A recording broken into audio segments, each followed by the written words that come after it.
My friend thinks they're better than everyone and makes sure we all know it. My friend Pam always had to have the best opinion about everything, whether or not we wanted to hear about it, and it honestly pushed me over the edge. For example, I once posted on my Instagram that I was out jogging on a treadmill and felt really happy about hitting the gym again. In the post, Pam wrote out words of encouragement, but in my inbox, she sent me a message saying that I should be out jogging at the park instead because nature and fresh air is so much better.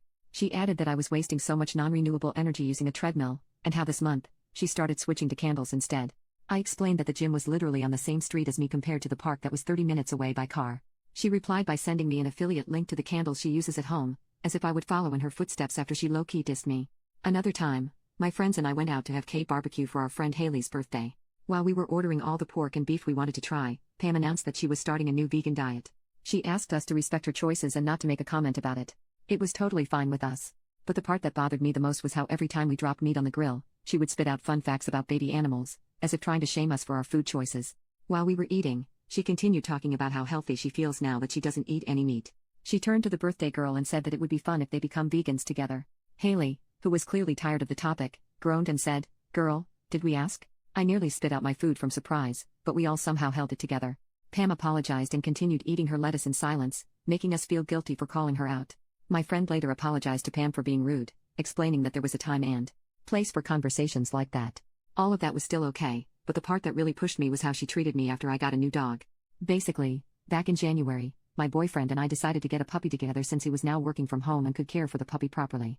I was super excited because we were getting a Bichon Frise, which I had always wanted after I saw it on Shrek 2. When I sent the pictures of the puppy in the group chat, everyone congratulated me, except for Pam, who FaceTimed me to ask why I didn't go for a rescue dog instead. Before I could respond, she started crying on the call while talking about the poor dogs in the shelter and how my decision was thoughtless. I got angry at her accusations and said, "I don't care about those impounded dogs. I only wanted to get a cute Bichon and that was it. Is there something wrong with Bichon Frise, Pam?" She wiped her tears and blew her nose hard before explaining in a shaky voice that she just wanted to talk to me about rescue dogs and had no idea why I was suddenly so rude. I rolled my eyes and told her to get new friends because I was done with her drama before hanging up. Feeling worked up, I decided to go out for a jog with my new puppy, leaving my phone in the living room to stop myself from escalating things. When I came back home, my phone was going wild with notifications.